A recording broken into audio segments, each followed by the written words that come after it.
You're listening to the CyberWire Network, powered by N2K.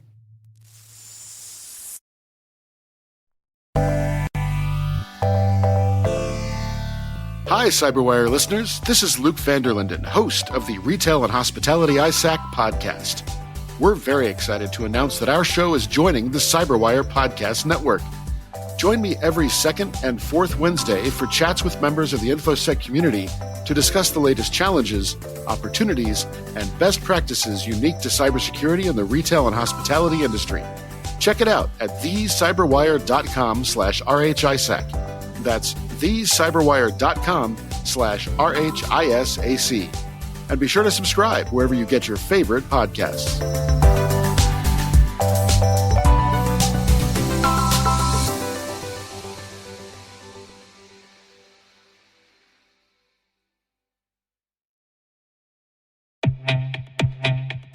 Our sponsor, Collide, has some big news.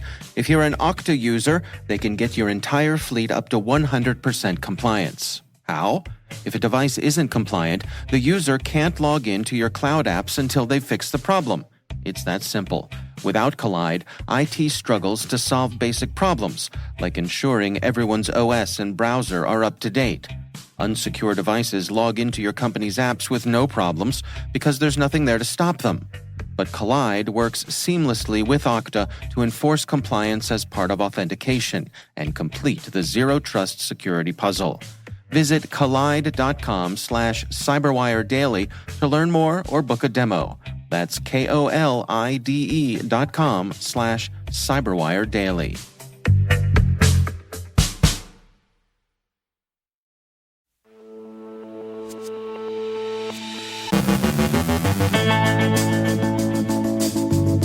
The US Marshals Service sustains a data breach. Blind Eagle is a fish hawk.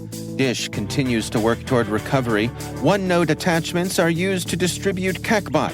Ben Yelin has analysis on the Supreme Court's hearing on a Section 230 case. Mr. Security Answer Person John Pescatore has thoughts on Chat GPT. And CISA Director Easterly urges vendors to make software secure by design.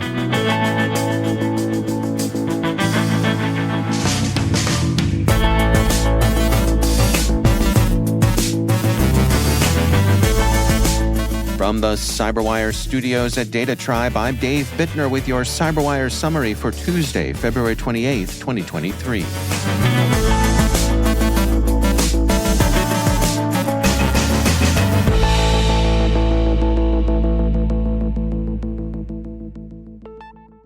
A data breach has been reported at the US Marshals Service. NBC News correspondent Tom Winter broke the news in a tweet thread yesterday evening. Drew Wade, a Marshals Service spokesperson, said, "The affected system contains law enforcement sensitive information, including returns from legal process, administrative information, and personally identifiable information pertaining to subjects of USMS investigations, third parties, and certain USMS employees." The February 17th discovery of what Wade calls a ransomware and data exfiltration event affecting a standalone USMS system led to the disconnect of the affected system from the network. The USMS is actively investigating the attack as a major incident, BleepingComputer writes. Justice Department officials were briefed last Wednesday. The breach is said to have left the Witness Security Program, better known as the Witness Protection Program, untouched, USA Today reported in an update this morning. BlackBerry has published a report on a threat actor, Blind Eagle, also known as APT-C36. It's a South American cyber espionage operation that's been operating against targets in Ecuador, Chile, Spain, and Colombia since at least 2019.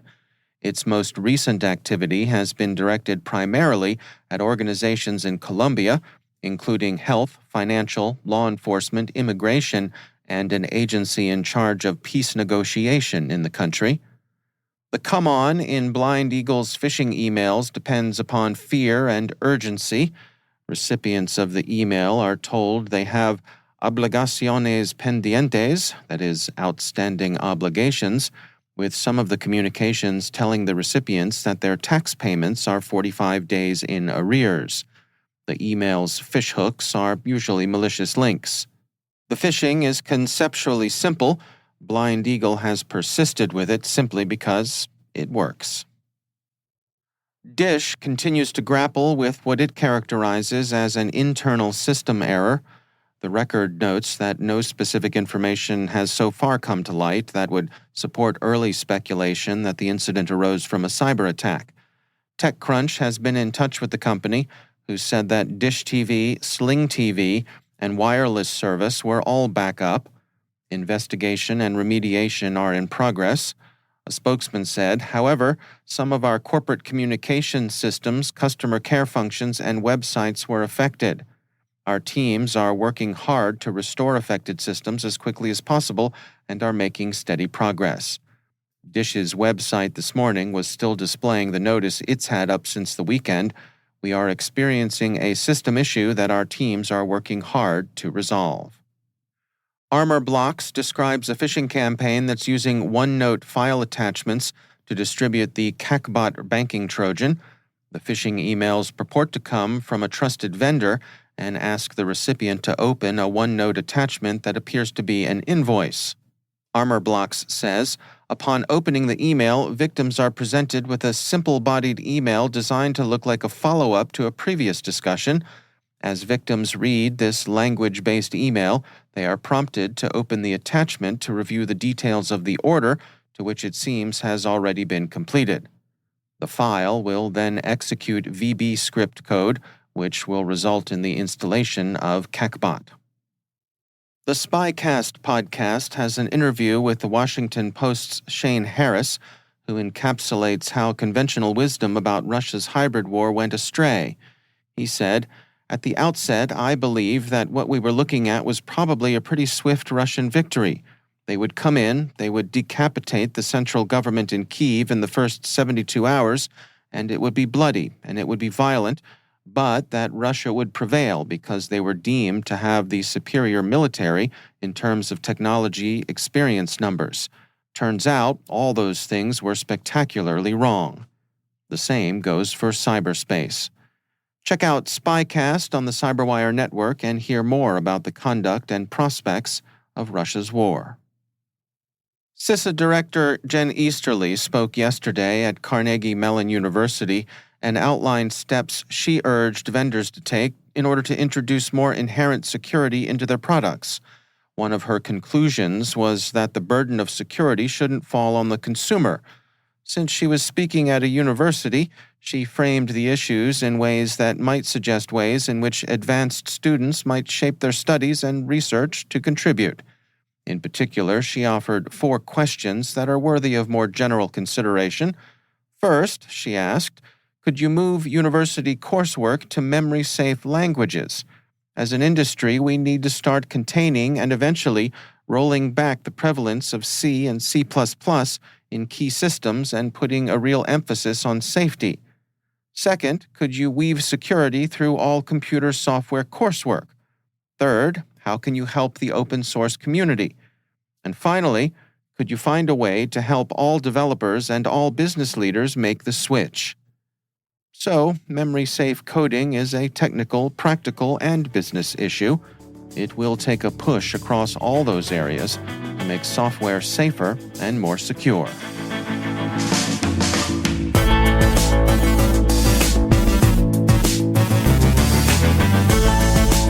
Coming up after the break, Ben Yelin has analysis on the Supreme Court's hearing on a Section 230 case. Mr. Security Answer Person John Pescatore has thoughts on Chat GPT. Stay with us.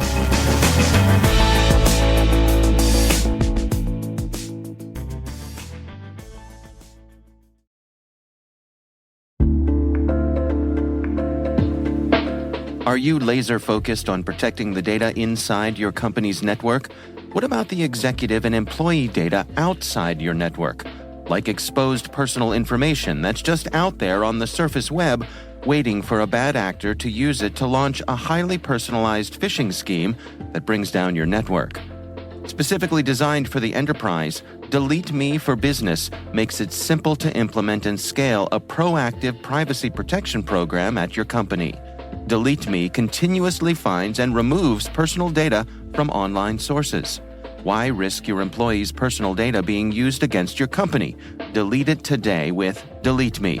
Visit joindeleteme.com/cyberwire to learn more. That's joindeleteme.com/cyberwire.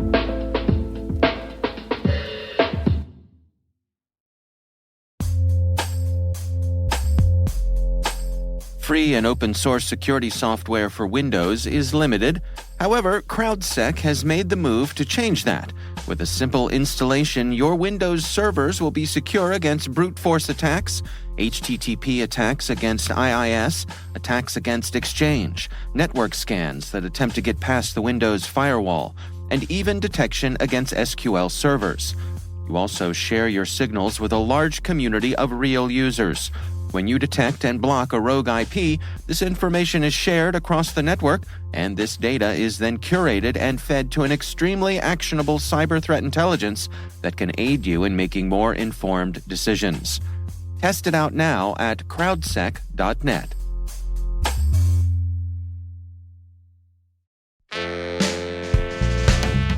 Mr. Security Answer Person.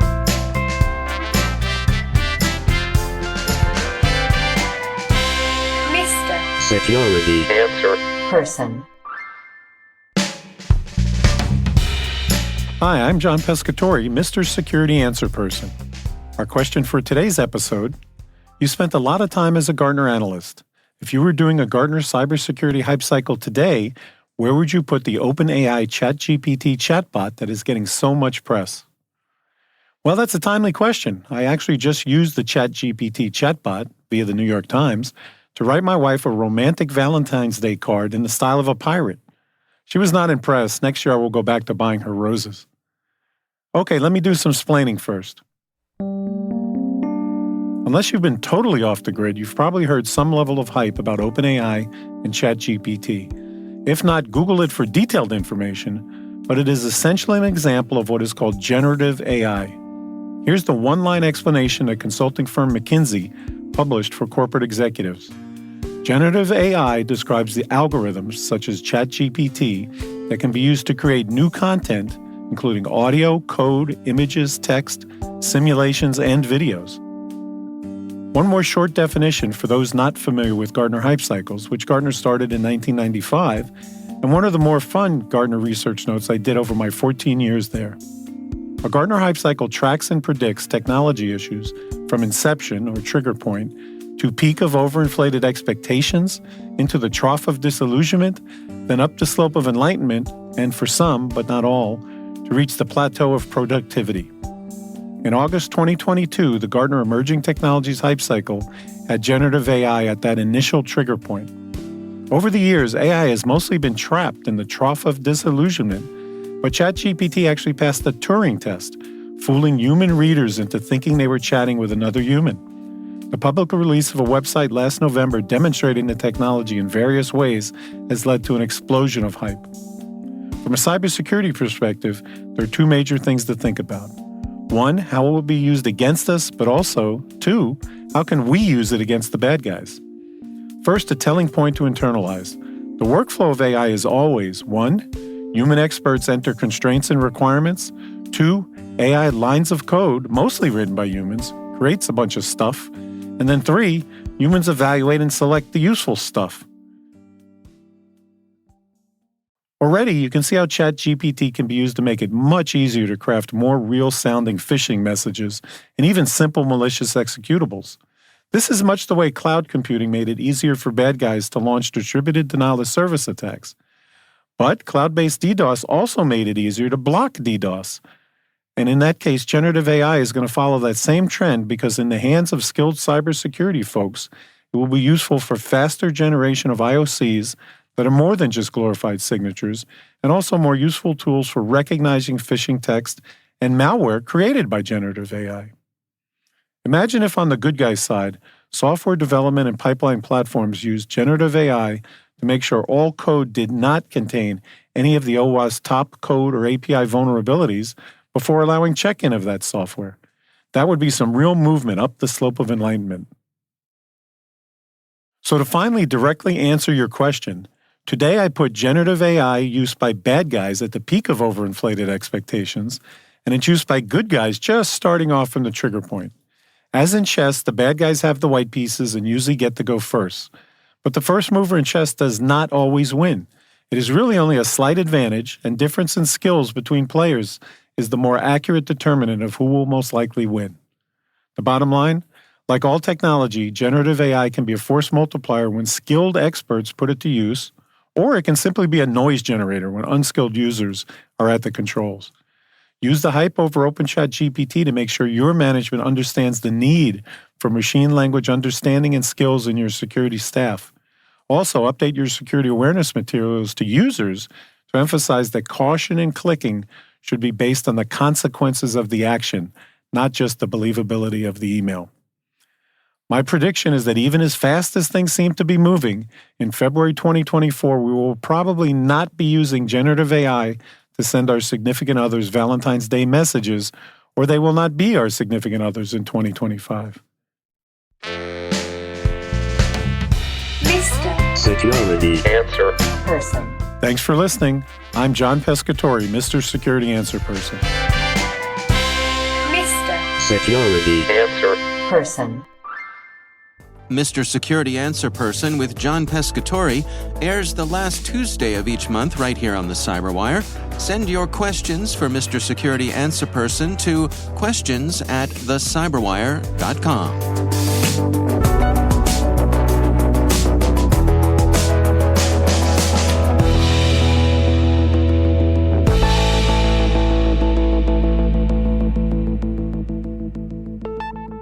And joining me once again is Ben Yelin. He is from the University of Maryland Center for Health and Homeland Security, and also my co-host over on the Caveat podcast. Hello, Ben. Hello, Dave. I know you recently spent just a scintillating afternoon listening to Supreme Court oral arguments in the Gonzalez versus Google case, which has to do with Section 230 here.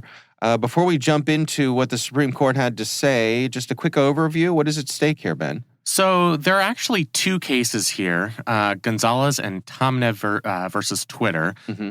For legal purposes, the cases are identical. It's victims or the families of victims of terrorist attacks suing online platforms for aiding and abetting terrorism through their use of algorithms. The Twitter case turns more on the specific definition of aiding and abetting, which is not as relevant for our purposes. Mm-hmm. So that's why we're focusing on Gonzalez v. Google, which is really about how far immunity under Section 230 extends to the activities of these big tech platforms.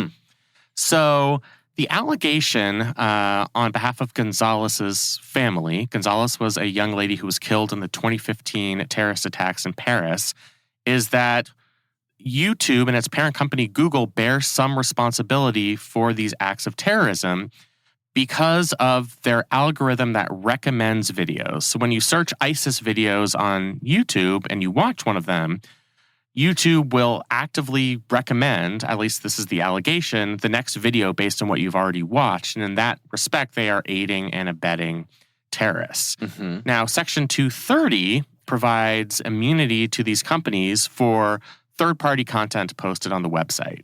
So both parties agree that you can't sue Google or YouTube or Google as its parent company for the fact that ISIS videos exist on YouTube. Okay. But the argument here is, can you sue them for this sort of recommendation scheme? And that turns on the question as to whether in recommending these videos, YouTube is acting simply as a publisher and is just organizing the videos in kind of a content-neutral way, or if this is an act of creative content, this is something that YouTube itself has created. The counsel for Gonzalez argued that the specific thumbnails that are created for these recommended videos are a mixed creation. It's the third party that has created the video, but it is Google and YouTube that have created the thumbnail, and that they should be liable or they should not have immunity under Section 230 because they created that thumbnail. And put it in front of the viewer. And put it in front of the viewer through their algorithm. Okay. The justices were very skeptical of that argument, I think for both legal and practical reasons. The practical reasons is that all of these tech companies would then panic about any algorithmic decision that they'd make, including ones that seem completely innocuous. So one of the examples they gave is, what if in a search engine, Google simply organized the results not by any algorithm, but alphabetically? If there were no immunity shield, people like me with the last name of Yelin could sue for economic damages because my name always turned up last in the search. And they think that would be a bad result for these internet companies. It would stifle creative content, et cetera. So they are very wary about cutting against Section 230 immunity for something that, at least to a layperson, doesn't seem like content that Google itself created. The counsel for Google made an argument that was similarly poorly received by many of the justices. Their argument is that not only should that content-neutral algorithm, where you're simply creating an algorithm based on the videos that somebody has watched, not only should that still confer immunity on the company, but even in an extreme example where YouTube designed an algorithm specifically to promote terrorism, to promote ISIS videos, even in that extreme circumstance, there should be a liability shield because it's still just third-party content. Even if you are designing an algorithm that promotes ISIS videos, it's ISIS itself that created the videos, and therefore Google shouldn't face any sort of legal consequences, even in that extreme circumstance. And the justices were pretty skeptical of that argument as well. I think they are trying, and sometimes we're asking really probing questions to determine where that line is. Yeah. What did we hear from any of the individual justices here? So Justices Gorsuch and Kavanaugh, I think, were particularly concerned about the practical effects of ending this immunity and what it would do for the industry. And so if I had to guess, they are going to come down more on the side of broad immunity for these big tech platforms. And that's really the status quo. Lower court cases have held that immunity under Section 230 extends to a lot of the sort of organizing activities that these platforms engage in when they're deciding which videos to put at the top of the list, right? Justice Jackson, who is the newest justice and one of the more liberal justices, I think is going to go in the other direction. She was taking a very textualist approach and was looking at the original purpose of Section 230, which concerned taking down third-party content or decisions about whether to take down third-party content. And since this case, when we're talking about algorithms and recommendations, doesn't relate to a direct decision about removing third-party content, I think she would not have Section 230 immunity apply to these types of activities. So I think she would be one vote in favor of Gonzalez. The remaining justices are kind of in the murky middle, where through really interesting, I think, intelligent questions, we're trying to engage in a line-drawing exercise, and they did it through a bunch of different hypotheticals. So with the attorney for Gonzalez, they were talking about a scenario in which somebody goes into a bookstore and asks for a book related to sports. And they are directed, based on that question that they ask, to a table full of books about sports. Yeah. If this were an internet transaction, would that confer immunity on the equivalent of the bookstore here?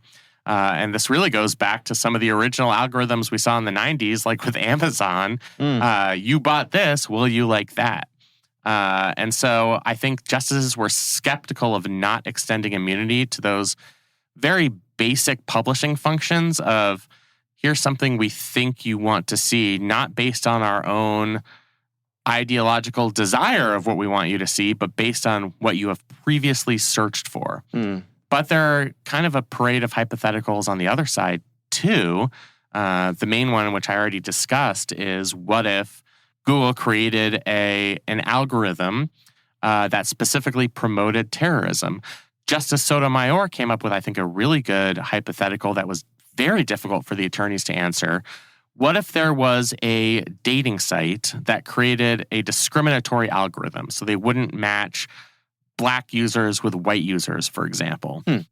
Would that dating service have immunity because ultimately it's the third parties, the people who created the profiles, who have submitted the content? Right. The dating service would just be engaging in that kind of organizational publishing function. So I think the justices in the middle were having a really hard time of figuring out that exact line between acting as a publisher and acting as the creator of content. So it makes it really difficult to handicap where they're going to come down in this case. Well, time will tell, and we certainly will keep an eye on it. Ben Yelin, thanks for joining us. Thank you.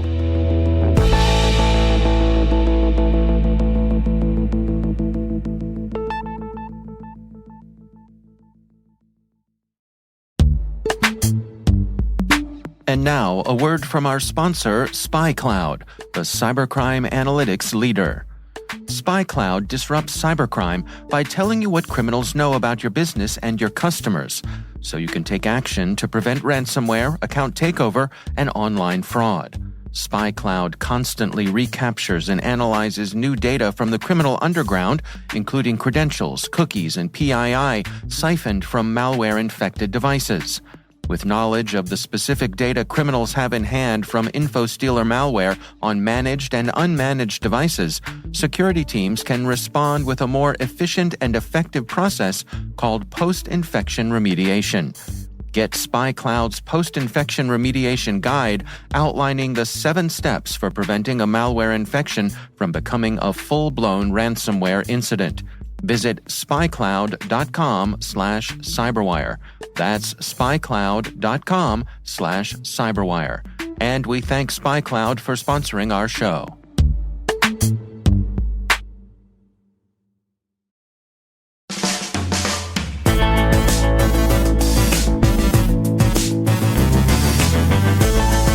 And that's the CyberWire. For links to all of today's stories, check out our daily briefing at thecyberwire.com. The CyberWire podcast is a production of N2K Networks, proudly produced in Maryland out of the startup studios of Data Tribe, where they're co-building the next generation of cybersecurity teams and technologies. This episode was produced by Liz Irvin and senior producer Jennifer Iben. Our mixer is Trey Hester, with original music by Elliot Peltzman. The show was written by John Petrick. Our executive editor is Peter Kilpie, and I'm Dave Bittner. Thanks for listening. We'll see you back here tomorrow.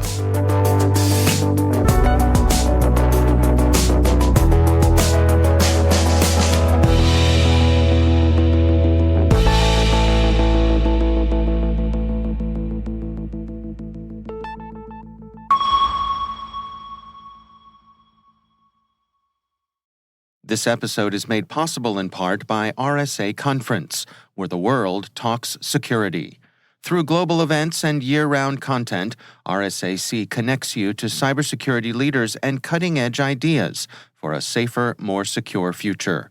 Learn more at rsaconference.com/cyberwire23.